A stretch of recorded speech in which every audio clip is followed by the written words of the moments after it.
రేపే election results రాబోతున్నాయి. Already చాలా సర్వేస్ ఏ పార్టీ గెలుస్తుంది, ఎంత మెజారిటీ వస్తుందని వాళ్ళకి నచ్చినట్లుగా స్టేట్మెంట్స్ అయితే ఇచ్చేశారు.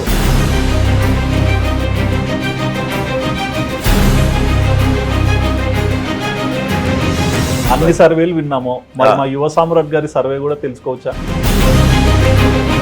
అన్ఫార్చునేట్లీ మన ఏపీ దగ్గర ఎట్లా అంటే రెడ్డిని అడిగినాం అనుకో ఒక సర్వే చెప్తాడు, చౌదరిని అడిగినాం అనుకో ఒక సర్వే చెప్తాడు, కాపుని అడిగినాం అనుకో ఒక సర్వే చెప్తాడు. సో ఎవ్వరు వాళ్ళు నా ఒపీనియన్ టీడీపీ ఎందుకు గెలుస్తుంది అని నేను టీడీపీ ఎందుకు గెలుస్తుంది అని చెప్పినానంటే ఇండియన్ పాలిటిక్స్ లో చాలా హ్యూజ్ ఇంపాక్ట్ చూపించేది మటుకు బీసీ ఓటర్. సినిమాలో నేను పులి నేను సింహం అంటే బాగానే ఉంటుంది కానీ ఒక పొలిటికల్ ఒక సీఎం ఆస్పిరెంట్ వీఆర్ ఇన్ 2024లో నేను పులి నేను సింహం అవతలోడు నక్క అవతలోడు కంగారు ఇట్లా అనడం నువ్వు అసలు ఏ నేషన్ లో అన్నా చూసినా అది అసలు సీఎం లాంగ్వేజ్ కాదు. సీఎం లాంగ్వేజ్ పులి చెప్పిన మాట చేయనే చేయడు చంపేస్తాడు.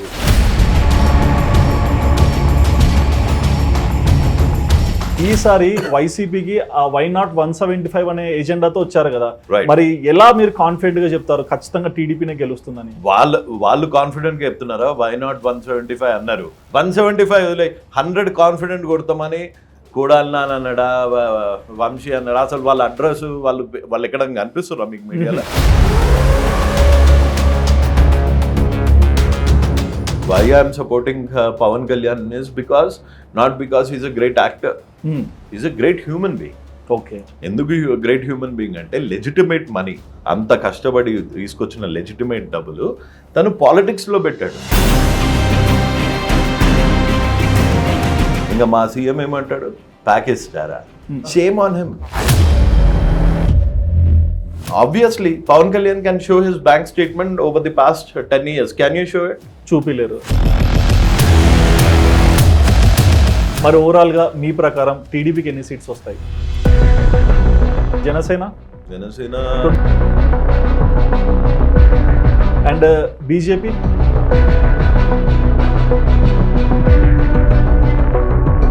మరి ఓవరాల్ గా ఏపీకి క్యాపిటల్ వస్తుందా లేదా? వస్తుందా? పాపం ఎక్కడన్నా చూడు క్యాపిటల్ లేని కంట్రీ క్యాపిటల్ లేని స్టేట్ ఉంటుందా?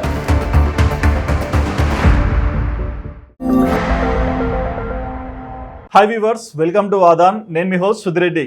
సో ప్రజెంట్ మనందరూ తెలిసిందే రేపే ఎలక్షన్ రిజల్ట్స్ రాబోతున్నాయి. ఆల్రెడీ చాలా సర్వేస్ ఏ పార్టీ గెలుస్తుంది, ఎంత మెజారిటీ వస్తుందని వాళ్ళకి నచ్చినట్లుగా స్టేట్మెంట్స్ అయితే ఇచ్చేశారు.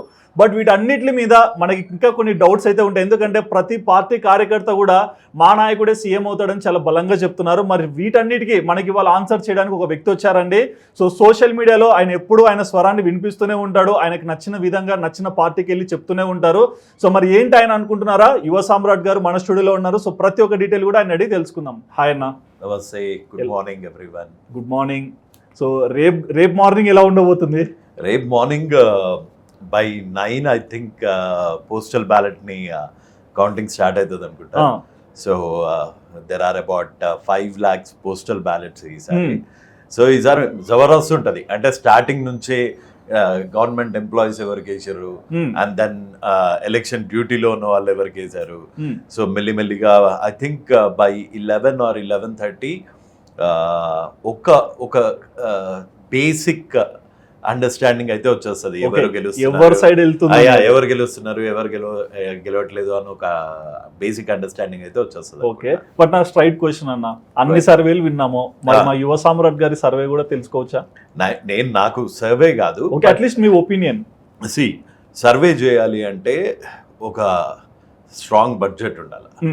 ఓకే, అంటే ఇప్పుడు అన్ఫార్చునేట్లీ మన ఏపీ దగ్గర ఎట్లా అంటే రెడ్డిని అడిగినాం అనుకో ఒక సర్వే చెప్తాడు, చౌదరిని అడిగినాం అనుకో ఒక సర్వే చెప్తాడు, కాపుని అడిగినాం అనుకో ఒక సర్వే చెప్తాడు. సో ఎవ్వరు వాళ్ళు ఆ క్యాస్ట్ పోలరైజేషన్ అయిపోవడంతో ఇంకా ఇంక్లూడింగ్ మీడియా, ఒక్కొక్క మీడియా ఛానల్ ఒక్కొక్క సర్వే రిలీజ్ చేస్తుంది. కాకపోతే ఆ శాంపుల్ సైజ్ ఏంది, దానికి స్పాన్సర్ ఎవరు చేశారు, ఒక సర్వే చేయాలంటే 5 కోట్ల నుంచి 6 కోట్లు అవుతుంది. 5 కోట్లు. సో ఆ శాంపుల్ సైజ్ ఏంది, ఎవడు చేయమన్నారు, ఎవడు స్పాన్సర్ చేసిండు, ఈ డీటెయిల్స్ చేయకుండా ఇంకా most of the national television ఏజెన్సీస్కి ఏంటి అంటే వాళ్ళ వ్యూవర్షిప్, వాళ్ళకి ఆ బడ్జెట్స్ ఉంటాయి కాబట్టి వాళ్ళ సైంటిఫిక్ అప్రోచ్తో చేస్తారు. ఓకే, సో అందుకనే అవి కొంచెం రిలయబుల్. లేకపోతే మన దగ్గర నాకు నా ఒపీనియన్ టీడీపీ ఎందుకు గెలుస్తుంది అని నేను టీడీపీ ఎందుకు గెలుస్తుంది అని చెప్పినానంటే, ఇండియన్ పాలిటిక్స్ లో చాలా హ్యూజ్ ఇంపాక్ట్ చూపించేది మటుకు బీసీ ఓటర్. ఎందుకు BC and middle class voter. Okay, so ఈ బీసీ ఓటర్ ఎవరితో మాట్లాడినా టీడీపీ అన్నారు. సో అందుకని నేను స్ట్రాంగ్గా ఈసారి టీడీపీ గెలుస్తుంది అని అనుకుంటున్నాను. But not affiliated to any political party. You are not affiliated, but మాకు అర్థమైంది. మీ ప్రొఫైల్ చూస్తే ఎక్కువగా టీడీపీ ఫేవర్ గానే కనిపిస్తాడు ఈ మనిషి. ఎందుకంటే అక్కడ జగన్ గారిది ఏదైనా పాట వచ్చినా మీరు కార్లో పాటలో కూడా ఏం చేశాడు అనేది ఒక మాట అనేస్తారు. టూ మచ్ ఆఫ్ హైప్ అయిపోలే. సినిమాల్లో నేను పులి, నేను సింహం అంటే బాగానే ఉంటుంది, కానీ ఒక పొలిటికల్, ఒక సీఎం ఆస్పిరెంట్, వీఆర్ ఇన్ 2024లో నేను పులి, నేను సింహం, అవతలోడు నక్క, అవతలోడు కంగారు, ఇట్లా అనడం నువ్వు అసలు ఏ నేషన్లో అన్నా చూసినా అది అసలు సీఎం లాంగ్వేజ్ కాదు. సీఎం లాంగ్వేజ్ పులి చెప్పిన మాట చేయడు, చంపేస్తాడు, ఆడ తొడగొడతాడు, పులి బిడ్డ, పులివెందుల పులి బిడ్డ, ఇదేంది నాకు అది నచ్చక ఆ పాట పాడినా. ఓకే, బట్ అది వరకు పక్కన పెడదాం. ఫస్ట్ మనం చూసుకుంటే 2019లో 151 సీట్స్తో వైసీపీ వచ్చింది. బట్ ఈసారి వైసీపీకి వై నాట్ 175 అనే ఎజెండాతో వచ్చారు కదా. మరి ఎలా మీరు కాన్ఫిడెంట్ గా చెప్తారు ఖచ్చితంగా టీడీపీనే గెలుస్తుందని?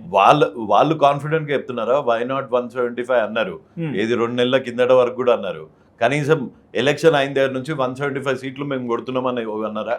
175 100 కాన్ఫిడెంట్ కొడతామని కూడాలి నాన్న అన్నాడా, వంశీ అన్నాడా? అసలు వాళ్ళ అడ్రస్ వాళ్ళు ఎక్కడ కనిపిస్తున్నా మీకు మీడియాలో? నేనైతే TV9 ఏ ఛానల్ చూసినా వాళ్ళైతే కనిపిస్తలేరు నాకు. వాళ్ళు మేము గెలుస్తాము అని కూడా కాన్ఫిడెంట్గా ఒక్కళ్ళు చెప్పలే. ఈవీఎం బగలగొట్టిన ఆయన కూడా చెప్తలేడు నేను గెలుస్తా అని. అంటే పాము పోయిందని బలగొట్టాడు అంట. అవును, అదే పాము పోయిందని ఒకళ్ళు బగలగొట్టారు. ఇంకా ఏం చేస్తుంటే బ్యాలెట్ పేపర్ ఉంటే. అండ్ ఈసారి ఎలక్షన్లో మరి చాలా సర్వేస్ నిన్న వచ్చేసాయి, సాటర్డే మొత్తం చూస్తున్నాం. అంటే అవుట్ ఆఫ్ నేను చూసిన 40 సర్వేస్లో ఒక 5 మాత్రమే వైసీపీకి వెళ్ళి ఉన్నాయి. మిగతా 35 ఎగ్జిస్టింగ్ సర్వేస్లో నేషనల్ మీడియాను వచ్చి కలిపితే అన్ని టీడీపీ అంటే కూటమికే అధికారం వస్తుందని చెప్తున్నారు. ఇప్పుడు మటన్ షాప్ మసాన్ బై ఒక సర్వే ఇచ్చారు. సో ఆయన పవన్ కళ్యాణ్ గెలుస్తున్నాడు, వంశీ ఓడిపోతున్నాడు, కొడాలి నాని ఓడిపోతున్నాడు, రోజా ఓడిపోతున్నారు, అందరూ ఓడిపోతున్నారు అని. ఎవరు గెలుస్తున్నారు నాయన? మరి నువ్వు చెప్పిన 95 to 150 ఎవరు గెలుస్తున్నారు?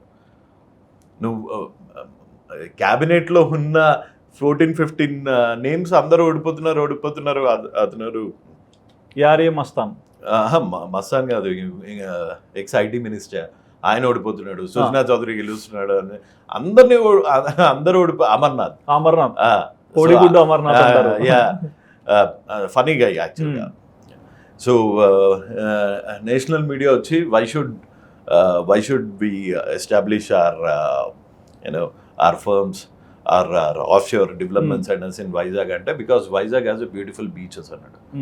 And look at his complete interview. For any question, Vizag is a great place. He didn't spoke about skilled workers over here. He didn't spoke about the diversity. He didn't spoke about the curriculum, what we teach in the government schools or the colleges here. All that he spoke about was we have good beaches. So Anchor immediately gave it back. So is that the lone reason? So not just work pressure. Yeah, you can chill out here in the beaches. Is that your value proposition? And Mohammed adugute en navindu. So as a citizen, it could be na state kaadu, ma Telangana. As a citizen, ఇట్లాంటి IT minister చేసిన ఏమంటావు? Already social మీడియాలో చెప్పారు కదా, but నా questions ఏంటంటే ఇప్పుడు మీరు టీడీపీ అనుకున్నారు, బట్ ఈసారి పక్కా టీడీపీ గెలుస్తుంది అనేది కొన్ని మాటలు వినిపిస్తున్నాయి, పక్కా వైసీపీ గెలుస్తుంది, బెట్టింగ్లు కూడా వేసుకుంటున్నారు. రైట్. మరి ఈ బెట్టింగ్ రేషియో ఎందుకు ఇంకా హైలోనే ఉంది కానీ వన్ సైడ్ రావట్లేదు? ఏది ఎక్కడ హై అంటే ఆంధ్ర సైడ్ మనం చూసుకుంటే నువ్వు ఎక్కడన్నా చూడు, 2 ఎకరాలు పెడతా, 10 ఎకరాలు పెడతా, 15 ఎకరాలు పెడతా, ఇట్లా అనేటోళ్ళు అడ్రస్లు పెట్టరు, వాళ్ళ పేర్లు పెట్టరు. So and betting on politics is illegal. మనకున్న దరిద్రాలు ఐపీఎల్ బెట్టింగ్లు, పత్తాలు రమ్మీ కల్చర్లు, గిమ్మీ కల్చర్లు, తిరంగా యాప్లు, టెలిగ్రామ్లు, ది సో కాల్డ్ ఇన్ఫ్లుయెన్సర్లు చేసే ఈ దరిద్రం వాళ్ళకి తెలియదు ఎంతమంది సూసైడ్ చేసుకుంటారో. సో ఇంకో 2-3 సూసైడ్ చేసుకోవడానికి ఇది ఒకటి కొత్త తయారు చేసినట్టున్నారు, పాలిటిక్స్ మీద బెట్టింగ్. ఎవడొచ్చినా రీజనబుల్ రేషియోలోనే గ్రోత్ అవుతుంది. ఓకే. సో ఈ బెట్టింగ్ చేసే పైసలు వాని ఇంటికో దేనికో లెర్నింగ్కి కనుక యూజ్ చేస్తే కనీసం వానికన్నా తిండికి మనకు వస్తుంది. అలా నాకు తెలిసి ఈ బెట్టింగ్ చేసేటోళ్ళని ముందు లోపడేసి నూకితే కరెక్ట్ అవుతారు. ఓకే. అండ్ ఈసారి రీసెంట్ గా చూసుకుంటే ఎగ్జిట్ పోల్స్ లో కూడా రైట్ కొన్ని పార్టీస్ అంటే కేకే సర్వే రైట్ కేవలం వైసీపీకి 14 మాత్రమే వస్తాయి, 175 రిగ్డ్ చెప్పినదా, రిగ్డ్. సి 5 crores నువ్వు ముందు చెప్పాలా, నీ శాంపుల్ సైజ్ ఎంత, నీకు ఎక్కడి నుంచి వచ్చినాయి డబ్బులు, నువ్వెవరినెవరిని కలిసినావు, ఆ సర్వే రిపోర్ట్ ఏమని చెప్పింది, అందులో నువ్వు క్యాస్ట్ వైజ్ చేసినావు, పోలరైజేషన్ అన్నది కనిపించిందా, వాట్ ఈస్ యాంటీ ఇన్కంబెన్సీ, అది ఎంత రేషియో ఉంది, ఆ రేషియో మీద ఇక్కడ నుంచి వెళ్ళిన వాళ్ళు ఎంత. ఇప్పుడు ఆరామస్తాన్ టోల్ గేట్ల దగ్గర పోయి సర్వే చేసిండట, టోల్ గేట్ల దగ్గర ఎంతమంది పోయిర్రు అని. ఓకే. సో అట్లా. అండ్ ఇంకొక కొత్తది ఏంటంటే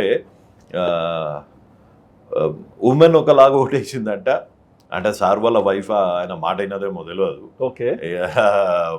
అంటే ఇంకా వైసీపీ లాంగ్వేజ్ చెప్పాలంటే ఆయన పిల్ల ఆయన మాట వినజేమో తెలియదు. కానీ జనరల్గా అయితే ఫ్యామిలీ అన్నది ఇంకా మన తెలుగు స్టేట్స్ లో ఒక యూనిట్ లానే ఓట్ చేస్తారు. కానీ ఓకే నేను పవన్ కళ్యాణ్, మీరు చంద్రబాబు నాయుడు, అసలే అట్లా ఎట్లా వర్కౌట్ అవుతుంది. అక్కడ ఉండేది మోస్ట్లీ ఇప్పుడు కంప్లీట్ కూటమి కాబట్టి 3 parties ఒక సైడ్, వైసీపీ ఒక సైడ్. సో కంప్లీట్ పోలరైజేషన్ అయిపోయింది as it is pro government are anti government. అంతేగాని మేమంతా ఇక్కడే ఇస్తాము, మీరంతా అక్కడే అండి, పథకాలు వచ్చేటోళ్ళు ఇక్కడే ఇస్తారు, అట్లా ఎట్లా అవుతుంది. ఓకే. అండ్ ఇప్పుడు చూసుకుంటే మీ ప్రకారము ఇన్ కేస్ వైసీపీ ఓడిపోతే ఏ రీజన్తో ఓడిపోతుంది, గెలుస్తే ఏ రీజన్తో గెలవచ్చు? సి నాకు తెలిసినంత వరకు, I'm not a great political analyst. Okay. నాకు తెలిసినంత వరకు ఆత్మాభిమానం అన్నది ఉంటుంది ప్రతి ఒక్కరికి. ఇప్పుడు నేను ఒక జాబ్ చేస్తున్నా, నాకు 1 లక్ష రూపాయలు వచ్చింది, గవర్నమెంట్ నాకు ఒక మంచి రోడ్ ఇచ్చి, కొంచెం ట్యాక్స్ సేవర్స్ ఇచ్చి, ఒక మంచి హెల్త్ ఫెసిలిటీస్ ఇచ్చి, మంచి ట్రాన్స్పోర్ట్ ఫెసిలిటీస్ ఇచ్చి బాగా చేస్తుంది అనుకో, నా ట్యాక్స్కి ఓకే. దాని మీద ఈ ఫెసిలిటీస్తో పాటు మనం army, so it is also giving you production. Army మీద మన స్పెండ్ కూడా చాలా ఎక్కువ. నేషనల్ బడ్జెట్స్, మన ట్యాక్సెస్ అంతా ఏమవుతున్నాయి అన్నది పబ్లిక్ కి తెలియదు. ఈ రోడ్లు అందులోనే వస్తుంది, డ్రైనేజ్ సిస్టమ్ అందులోనే వస్తుంది, పవర్ అందులోనే వస్తుంది, డిఫెన్స్ అందులోనే వస్తుంది. సో ఈ కమోడిటీస్ అన్ని to make it available. Petrol మన ఇక్కడ వరకు రిఫైన్ అయ్యి, క్రూడ్ ఆయిల్ ఇక్కడ వరకు రిఫైన్ అయ్యి మనకు పెట్రోల్ బంక్లో దొరుకుతుంది అంటే ఆ చైన్కి అంతా somebody has to spend for that mechanism కదా. సో నీకు వచ్చే దాని మీద ఒక బెస్ట్ సర్వీసెస్ ఇస్తే that is more than good. అది అంతకన్నా ఎక్కువ ఒక కంప్లీట్ గరీబోన్కి ఒక 1000-2000 ఎయిడ్ వచ్చింది అనుకో, well and fine, and nobody gives it from the pocket. ఒక్క పవన్ కళ్యాణ్ వదిలేసి name a politician who burnt his pocket. పాపము. అండ్ ఇంకోటి చెప్పాలి అంటే why I'm supporting Pawan Kalyan is not because he's a great actor, he's a great human being. Okay. ఎందుకు great human being అంటే legitimate money, how difficult it is to work in these lights. మీకు ఇంకా బాగా తెలుస్తుంది ఇట్లాంటి లైట్లలో పనిచేసి ఎంత ఇట్లా లైట్ కాలుతున్నా మంచి ఇట్లా నవ్వుకుంటా అట్లా చేసి లెజిటిమేట్ డబ్బులు అంత కష్టపడి తీసుకొచ్చిన లెజిటిమేట్ డబ్బులు తను పాలిటిక్స్లో పెట్టాడు. సో పాలిటిక్స్లో ట్యాక్సబుల్ మనీ వస్తుంది అంటే you should feel wow a great move sir, welcome, ఇంకా మీరు అందరు కూడా రండి అని అలా. ఇంకా మా సీఎం ఏమంటాడు, ప్యాకేజ్ స్టారా, షేమ్ ఆన్ హిమ్ అంటే బటన్ నొక్కుతారు కదా, షేమ్ ఆన్ హిమ్. అసలు అబ్సల్యూట్లీ చెప్తున్నా కదా, షేమ్ ఆన్ హిమ్. ఒక లీగల్ మనీ తీసుకొచ్చిన ఒక సిటిజన్ని నువ్వు ప్యాకేజ్ స్టార్ అంటున్నావు అంటే అసలు okay. Obviously Pawan Kalyan can show his bank statement over the past 10 years. Can you show it? చూపిలేరు. 2004 అప్పుడు మీ ఇల్లు గిరివి పెట్టి ఎలక్షన్స్ చేసారు అన్నారు. 2004, 2005లో మీ అసెట్స్ ఎంత? నీ 2004లో హీ డింట్ స్టార్టెడ్ వర్కింగ్. 2004లో నాకు 30,000 జీతం ఉండే, నాదెంత 3 times పెరిగింది. మీ అసెట్స్ ఏ రేట్లో పెరిగినాయి? మనదంతే, అంతకు మించి ఏం పెరుగుతాయి. ఆ లాజిక్ 69 కంపెనీస్. ఒక కంపెనీలో ఒక జాబ్ చేయడే కాదు. అవును. మన ఐ డోంట్ నో బీకామ్ చేసిర్రో లేకపోతే ఏదన్నా కొత్త ఎంబీఏ చేసిండో తెలియదు కానీ 69 కంపెనీస్ ఎవడన్నా మేనేజ్ చేయగలుగుతాడు అబ్బా. చాలా కష్టం. డబ్బులు మేనేజ్ చేయగలుగుతారేమో కానీ 69 కంపెనీస్ అంటే ఎంత ఆపరేషనల్ ఎక్సలెన్స్ ఉండాలా, ఇది ఉండాలా. ఇది ఈ లాంగ్వేజ్తోని ఈ ప్రొనౌన్సియేషన్స్తోని 69 కంపెనీస్ మేనేజ్ చేశారంట sir. Okay. So these are the reasons, these are questions. అంటే this is not abuse. Yeah, క్వశ్చన్సే. అంటే ఇప్పుడు జగన్ గారు ఓడిపోవడానికి కారణాలు ఇవే ఉండొచ్చు. అంతే మరి. గెలిచే ఛాన్స్ అస్సలు లేదంటారా? లేదు. ఒకవేళ కంప్లీట్ పారాసైట్ నాకు ప్రభుత్వమే చేయాలి, నేనేం ఒళ్ళొంచను అనే వాళ్ళు ఎవరన్నా ఓటేస్తే వేయచ్చు. కానీ ఎవరన్నా ఈ బేసిస్లో ఆలోచిస్తే ఒక ప్రొవైడర్ లాగా ఆలోచించి, ఒక కింగ్ లాగా ఆలోచించి, బానిసత్వానికి అలవాటు పడిపోయిన బానిసలు వేయాలి కానీ ఓట్లు. మినిమం చదువుకొని, మినిమం ఆలోచన, మినిమం విచక్షణ ఉన్నోడు ఎవడ ఓటేయడు. ఓకే. మరి చంద్రబాబు నాయుడు గారి హవా అంటే ఇప్పుడు జనసేన వచ్చాక స్ట్రాంగ్ అయిందంటారా, లేకుంటే ఇండిపెండెంట్ గా కూడా స్ట్రాంగ్ గా ఉండేవాళ్ళ? ఇండిపెండెంట్ గా కూడా స్ట్రాంగ్ ఉండేవాళ్ళు. అండ్ పవన్ కళ్యాణ్ డెఫినెట్లీ ఒక పెద్ద వాల్యూ ప్రపోజిషన్. ఎందుకు వాల్యూ ప్రపోజిషన్? ఎందుకు? తను కాపు నో, తను లీగల్ మనీ తీసుకొస్తున్నాడు. ఒక లీగల్గా సంపాదించిన మనీ తీసుకొస్తున్నాడు. సో అది పెద్ద value proposition. Okay. And his charisma. Already పిఠాపురంలో చాలా మంది ఇప్పుడు కూడా చెప్తున్నారు పవన్ కళ్యాణ్ గెలుస్తారంటే, గీత గారు ఏమో మేమే గెలుస్తాము, మాకు ఇంకా ఛాన్సెస్ ఉన్నాయంటారు. అట్లా అనాలి. అట్లా అనకపోతే they are not politicians. Okay. And ఎన్ని ఇయర్స్ నుంచి మీరు పాలిటిక్స్ చూస్తున్నారు? నేను 1996. అన్ని ఇయర్స్ నుంచి చూస్తున్నారు కదా. ఈసారి ఒక పిఠాపురం అనే ఊర్లో పవన్ కళ్యాణ్ గారు నిలబడిన నుంచి పబ్లిక్ టాక్స్ కానివ్వండి, అక్కడ జరిగిన హంగామా మనం చూడొచ్చు. దానికి తగినట్టుగా ఎలక్షన్ అంతా అయిపోయాక కూడా అంటే ఎమ్మెల్యే గారి తాలూకా అని ఒక బోర్డుతో ఒక ట్రెండ్ని సృష్టించారు కదా. సో ఎలా అనిపిస్తుంది అంటే ఇన్ని సంవత్సరాల్లో మనం చూడండి ఒక పవన్ కళ్యాణ్కి అంత స్పెషల్గా అంటే ప్రజలు అంత ఇష్టపడ్డారు. నేను చెప్పినట్టే ఎట్లయితే ఇక్కడ నెగటివ్ అది ఒక పెద్ద line. When we start talking about negative qualities of sir Jaganmohan Reddy, మనకి ఎన్ని వస్తున్నాయో, lack of qualification, lack of transparency, assets ఎట్లా వచ్చాయో, ఇన్అప్రోప్రియేట్ అసెట్స్, ఇట్లా ఏదైతే వస్తున్నాయో, కొంచెం క్రిమినల్ హిస్టరీ ఏదైతే వస్తున్నాయో, ద సేమ్ వే మనం పవన్ కళ్యాణ్ గురించి మాట్లాడితే ఈ క్రెడిబుల్ ఫ్యాక్టర్స్ వస్తుంది. ఈ క్రెడిబుల్ ఫ్యాక్టర్స్ వచ్చినాయి కాబట్టి తన పర్స్యూట్స్ పవన్ కళ్యాణ్ మా ల్యాండ్ గ్రాబ్ చేసిండు ఇక్కడ నిన్న ఇప్పటిదాకా లేదు. సో ఆబ్వియస్ గా ఆ క్రేజ్ ఉంటది. Okay. If somebody it is more or less like a common man to politics. Common man politics వస్తే ఎవరైనా సపోర్ట్ చేస్తారు. అవును. అంటే కొంచెం ఆలోచన, మళ్ళీ చెప్పినట్టు ఇది డిగ్రీ చదవక్కలే కానీ మినిమం 10th క్లాస్ చదవాలా. యా. ఓకే. మరి ఓవరాల్ గా మీ ప్రకారం టీడీపీకి ఎన్ని సీట్స్ వస్తాయి? టీడీపీకి ఓన్లీ టీడీపీకి 95 to 105 వరకు వస్తుంది. 95 to 105. జనసేన 21లో ఎన్ని గెలవచ్చు? 14 is guaranteed. 14 guarantee. Okay. And BJP 10 స్థానాల్లో. BJP 3 to 4. అండ్ పార్లమెంట్కి వచ్చేసరికి 25లో ఎన్ని స్థానాలు వస్తాయి టీడీపీ అంటే కూటమికి? Should be 23. 23. 20 to 23. ఓకే, అంటే ఈ ఓవరాల్ గ్రాఫ్ చూస్తే మీరు మొదట్లో అన్నట్లు అంటే ఒక రెడ్డి వాళ్ళు రెడ్డికి వేయచ్చామో, చౌదరి వాళ్ళు చౌదరికి వేయచ్చామో ఇట్లా అనుకున్నాం. బట్ మీరు చెప్పిన నెంబర్స్ చూస్తే ప్రజలు మొత్తము కొంచెం డీవియేషన్ అయ్యి ఒక సైడ్ వెళ్ళిపోయారు అనిపిస్తుంది కదా. ఇండియన్ పాలిటిక్స్ లో king maker is only BC. Yeah, correct. ఒక 10 మంది బీసీస్ తో మాట్లాడితే మీకు అర్థమైపోతుంది ఎవరు ఏంటి. ఎందుకంటే ఏ కాన్స్టిట్యున్సీ అయినా చూసుకోండి, బీసీ ఓట్సే ఎక్కువ ఉంటాయి. ఓకే, సో బీసీ ఒక 10 మంది బీసీస్ని అడిగినాకో బాస్ ఏంటి అని, ఎందుకంటే most of these BCs are also from the middle class. So వాళ్ళకి కష్టం నష్టం వాల్యూ చాలా వాల్యూస్ ఉంటాయి. సో వాళ్ళకి కొన్ని పథకాలకి ఎలిజిబిలిటీ కూడా రాదు పాపం వాళ్ళకి. సో వాళ్ళు కరెక్ట్గా అనలైజ్ చేసి చెప్తారు మాకెవరు లీడర్ కావాలి అని. అండ్ ఇప్పుడు కొన్ని సర్వేస్ అయిపోయాక నిన్న సజ్జల గారితో కూడా కొంతమంది మీడియా వాళ్ళు మాట్లాడినప్పుడు ఏంటి సార్ సర్వేస్ అన్ని ఆపోజిట్ ఉన్నాయంటే సర్వేస్ లో కొంచెం రిగ్గింగ్ జరుగుతాయి మీకు తెలీదు అన్నారు. మీ ప్రకారం మీ నాలెడ్జ్ ప్రకారం సర్వేస్ లో రిగ్గింగ్ జరుగుతాయా? Rigged surveys. Okay, politics rigged. ఆ పాలిటిక్స్ రిగ్డ్, బట్ సర్వేస్ లో కూడా అలా కనిపిస్తుంటాయా? ఆబ్వియస్ గా to keep up the tempo of the ఇప్పుడు ఎవరన్నా ఉన్నారు ఎలక్షన్స్ అయిపోయాక ఈ సర్వేల వల్ల వచ్చే ఉపయోగం ఏంటి అంటే క్యాడర్ ఈ 5-6 రోజులు క్యాడర్ మొత్తం ఇంకా ఓడిపోతున్నామని డిక్లేర్ చేసేసారు అనుకోండి. సో ఎవడు ఏజెంట్ కూడా దొరకడు.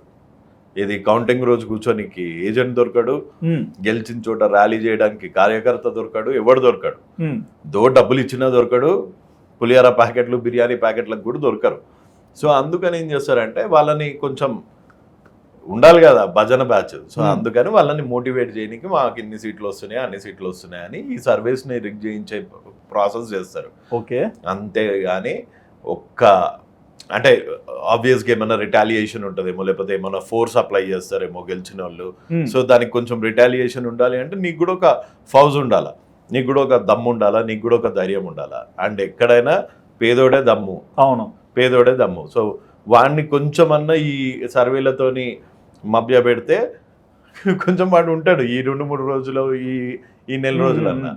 లేదు ఓడిపోయినామని అప్పుడే గనక అస్త్ర త్యాగం చేసేస్తే ఆడు ఇప్పుడే వెళ్ళిపోతాడు కదా. అవును, సో అందుకని అది చేస్తారు అనుకుంటున్నా. అండ్ మీరు మొత్తానికి అయితే చెప్పారు టీడీపీనే గెలుస్తుంది డ్యామ్ షూర్ అనేది. మరి జగన్ గారు అన్ని పథకాలు అవన్నీ చేశారు అంటే చెప్తారు కదా, నేను నవరత్నాలు ఇచ్చాను, నేను బటన్ నొక్కాను, డబ్బులు పడ్డాయి, ఇవన్నీ వర్కౌట్ కాలేదా? అదే బటన్ నొక్కారు. వాలంటీర్ సిస్టమ్ అని పెట్టారు. Yeah, okay. మినిమం వేజెస్ ఎంత ఇండియాలో? మినిమం వేజెస్ అంటే లైక్ పర్సన్ ని బట్టి చూసుకుంటారు కదా. మినిమం వేజెస్ ఒక లేబర్ డిపార్ట్మెంట్ ఉంటుంది.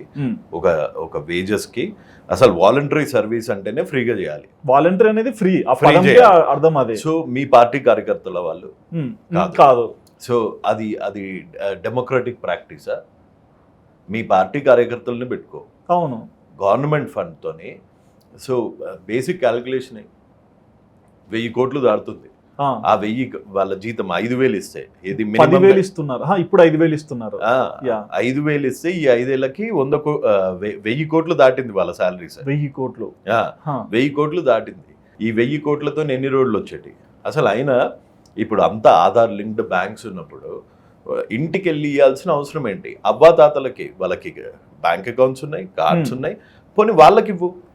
ఇన్స్టెడ్ ఆఫ్ యూనో అంటే ఊర్లో ఉన్న వాళ్ళు అందరూ అవ్వాతాతలేనా? ఎవరికి ఒక బ్యాంక్ అకౌంట్ లేదు. మరి ఫోన్పేలలో గూగుల్ పేలలో అన్ని కోట్ల ట్రాన్సాక్షన్స్ ఎట్లయితున్నాయి? వాళ్ళకు కూడా ఉన్నాయి. ఇది నువ్వు ఎందుకు పెట్టుకున్నావు అంటే నీ పొలిటికల్ ఎజెండాకి వాలంటీర్స్ని పెట్టుకొని అది అవ్వాతాతల మీద రుద్దుతున్నావు. ఓకే, మరి అవ్వాతాతలకి ఇంటికి వెళ్ళి నార్మల్ పబ్లిక్ని వెళ్ళి తెచ్చుకోమను, లేకపోతే వాళ్ళ బ్యాంక్ అకౌంట్లో పడతాయి, అది తీసుకోమను. అంతేగాని ఇది మరి ఓవరాల్ గా మీ ప్రకారం ఏంటంటే మీరు ఏం చెప్తారు ఫైనల్ గా? సో మొత్తం సిస్టమ్ ని క్లెన్స్ చేయాలి. అండ్ సో సారీ సిబిఎన్ గారు కూడా వాలంటీర్స్ ని మళ్ళీ పెడతా అనే మాట అనేది లేకుండే. ఐ హోప్ ఆయన ఆ డెసిషన్ని వెనక్కి తీసుకొని వాలంటీర్స్ అవసరం లేదు. ఎస్, ముసలి వాళ్ళకి ఏది బ్యాంక్ అకౌంట్స్ లేని వాళ్ళకు, లేకపోతే అయినా ఆధార్ ఉంటుంది, ఆ ప్రింట్స్ తీసుకొనే కదా డబ్బులు ఇచ్చేది. అవును. మళ్ళీ వాళ్ళు వెళ్ళి ఏటీఎంలలో జమ చేసుకోవాలి కదా, అది ఇంట్లో క్యాష్ పెట్టుకొని అయితే ఉండలేరు కదా. సో ఆ ఇచ్చే మినిమం ఎయిడ్ కూడా బ్యాంక్ నుంచి ఇస్తే it would be white. Okay, మరి ఓవరాల్గా ఏపీకి క్యాపిటల్ వస్తుందా లేదా? వస్తుంది వస్తుందా? పాపం. ఎక్కడన్నా చూడు, క్యాపిటల్ లేని కంట్రీ, క్యాపిటల్ లేని స్టేట్ ఉంటుందా? అన్నీ ఉన్నాయి ఒక ఆంధ్రాకి తప్ప. 3 క్యాపిటల్స్ అట్ట. అవును. ఇంకా ఒక 11 క్యాపిటల్స్ చేయలే. ఓకే, మరి అయితే టీడీపీ రాబోతుంది, వైసీపీ ఓడబోతుంది. మోస్ట్లీ నాకు తెలిసి అయితే వైసీపీ ఓడిపోతుందని అనుకుంటున్నాను. Okay, so thank you so much అన్న, పాలిటిక్స్ మీద మీ అనాలిసిస్ మాకు షేర్ చేసినందుకు. సో చూసారు కదండి, రిజల్ట్స్ అయితే రాబోతున్నాయి తొందరలోనే. అండ్ బేసిక్గా మనందరూ తెలిసిందే, సర్వేస్ ఇవన్నీ చూసాక కూడా ఒక ఐడియా వచ్చింది. బట్ స్టిల్ చాలా మంది ఏంటంటే మా పార్టీ గెలుస్తుంది, మా నాయకుడు గెలుస్తాడని చెప్పేసి ఇంకా వారు చేస్తూనే ఉన్నారు. బట్ మీరు చెప్పండి, రేపు జరగబోయే రిజల్ట్స్లో ఏ పార్టీ పై చేసి సాధిస్తుందో మీ ఒపీనియన్ తప్పకుండా కమెంట్ సెక్షన్లో మెన్షన్ చేయండి. And please do subscribe our channel ఆదాన్ ఫర్ మోర్ అప్డేట్స్.